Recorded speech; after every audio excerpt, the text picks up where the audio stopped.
शिव और सती का विवाह। दक्ष प्रजापति की कई पुत्रियां थीं। सभी पुत्रियां गुणवती थीं। फिर भी दक्ष के मन में संतोष नहीं था। वे चाहते थे उनके घर में एक ऐसी पुत्री का जन्म हो जो सर्वशक्ति संपन्न हो एवं सर्वविजिनी हो, जिसके कारण दक्ष एक ऐसी ही पुत्री के लिए तप करने लगे। तप करते करते अधिक दिन बीत गए तो भगवती आद्या ने प्रकट होकर कहा, मैं तुम्हारे तप से प्रसन्न हूँ। तुम किस कारण वश तप कर रहे हो? दक्ष ने तप करने का कारण बताया तो माँ बोली, मैं स्वयं पुत्री रूप में तुम्हारे यहाँ जन्म धारण करूंगी। मेरा नाम होगा सती। मैं सती के रूप में जन्म लेकर अपनी लीलाओं का विस्तार करूंगी। फलतः भगवती आद्या ने सती रूप में दक्ष के यहाँ जन्म लिया। सती दक्ष की सभी पुत्रियों में सबसे अलौकिक थी।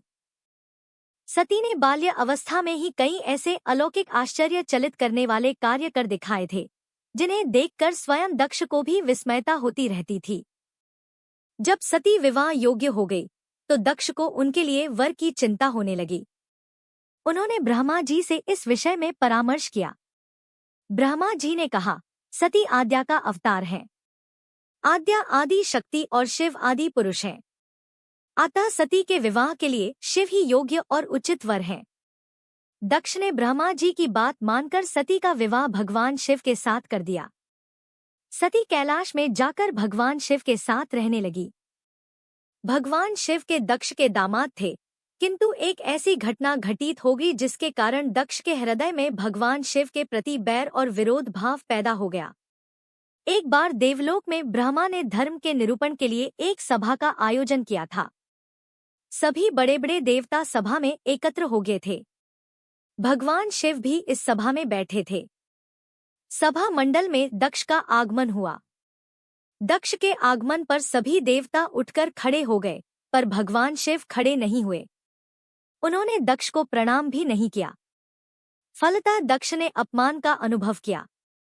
केवल यही नहीं, उनके हृदय में भगवान शिव के प्रति ईर्ष्या की आग जल उठी। वे उनसे बदला लेने के लिए समय और अवसर की प्रतीक्षा करने लगे।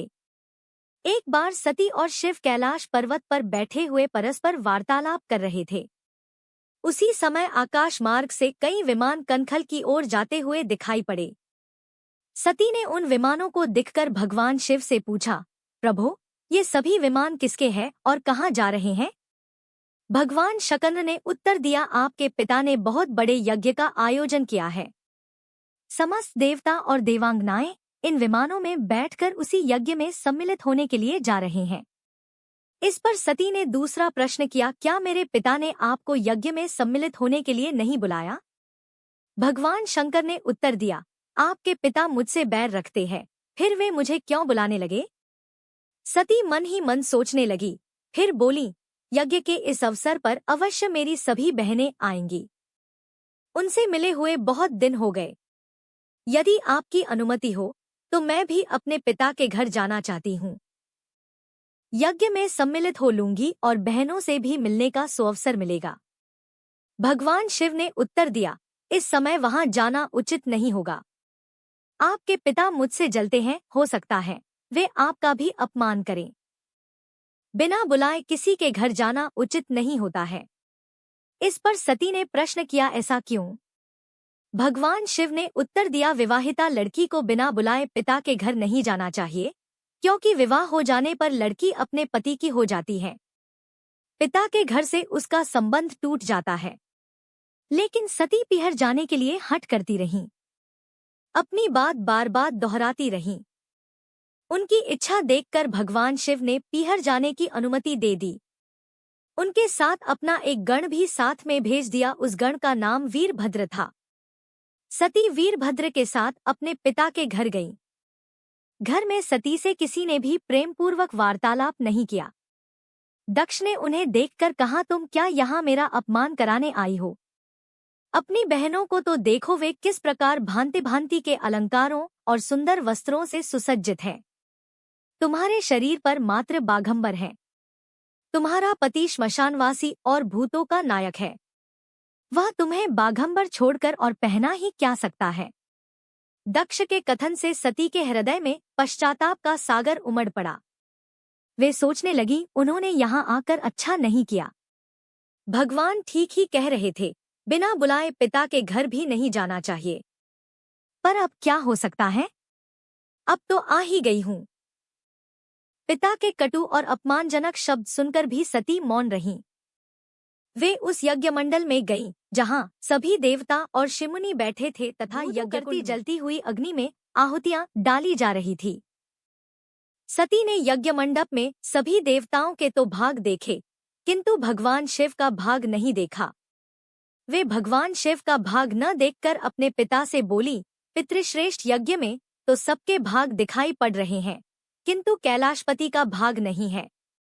आपने उनका भाग क्यों नहीं रखा? दक्ष ने गर्व से उत्तर दिया, मैं तुम्हारे पति शिव को देवता नहीं समझता।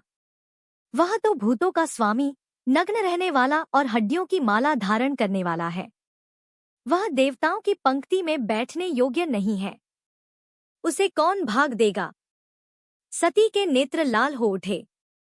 उनकी भौहें कुटिल हो गई। उनका मुखमंडल प्रलय के सूर्य की भांति तेजोदीप्त हो उठा।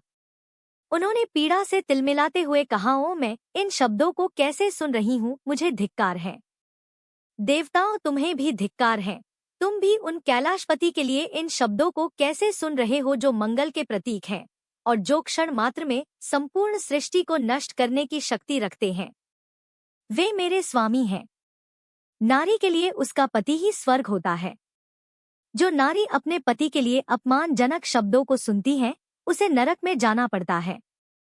पृथ्वी सुनो, आकाश सुनो और देवताओं, तुम भी सुनो, मेरे पिता ने मेरे स्वामी का अपमान किया है। मैं अब एक क्षण भी जीवित रहना नहीं चाहती। सती अपने कथन को समाप्त करती हुई यज्ञ के कुंड में कूद पड़ी। जलती हुई आहुतियों के साथ उनका शरीर भी जलने लगा। यज्ञ मंडप में खलबली पैदा हो गई। हाहाकार मच गया। देवता उठकर खड़े हो गए। वीरभद्र क्रोध से कांप उठे। वे उछल उछलकर यज्ञ का विध्वंस करने लगे। यज्ञ मंडप में भगदड़ मच गई। देवता और शिमुनि भाग खड़े हुए। वीरभद्र ने देखते ही देखते दक्ष का मस्तक काटकर फेंक दिया। समाचार भगवान शिव के कानों में भी पड़ा। वे प्रचंड आंधी की भांति कनखल जा पहुंचे। सती के जले हुए शरीर को देखकर भगवान शिव ने अपने आप को भूल गए। सती के प्रेम और उनकी भक्ति ने शंकर के मन को व्याकुल कर दिया। उन शंकर के मन को व्याकुल कर दिया जिन्होंने काम पर भी विजय प्राप्त की थी और जो सारी सृष्टि को नष्ट करने की क्षमता रखते थे। वे सती के प्रेम में खो गए, बेसुध हो गए। भगवान शिव ने उन्मत्त की भांति सती के जले हुए शरीर को कंधे पर रख लिया। वे सभी दिशाओं में भ्रमण करने लगे। शिव और सती के इस अलौकिक प्रेम को देखकर पृथ्वी रुक गई, हवा रुक गई, जल का प्रवाह ठहर गया और रुक गईं देवताओं की सांसें। सृष्टि व्याकुल हो उठी। सृष्टि के प्राणी पुकारने लगे, पाहिमाम पाहिमाम। भयानक संकट उपस्थित देखकर सृष्टि के पालक भगवान विष्णु आगे बढ़े। वे भगवान शिव की बेसुधी में अपने चक्र से सती के एक एक अंग को काट काट कर गिराने लगे। धरती पर 51 स्थानों में सती के अंग कट-कट कर गिरे। जब सती के सारे अंग कटकर गिर गए तो भगवान शिव पुनः अपने आप में आए। जब वे अपने आप में आए तो पुनः सृष्टि के सारे कार्य चलने लगे। धरती पर जिन 51 स्थानों में सती के अंग कट-कट कर गिरे थे, वे ही स्थान आज शक्ति के पीठ स्थान माने जाते हैं। आज भी उन स्थानों में सती का पूजन होता है, उपासना होती है। दोस्तों, कहानी अच्छी लगी हो तो कमेंट कर चैनल को सब्सक्राइब करें ताकि हमारी अगली वीडियो आप तक पहले पहुंचे। धन्यवाद।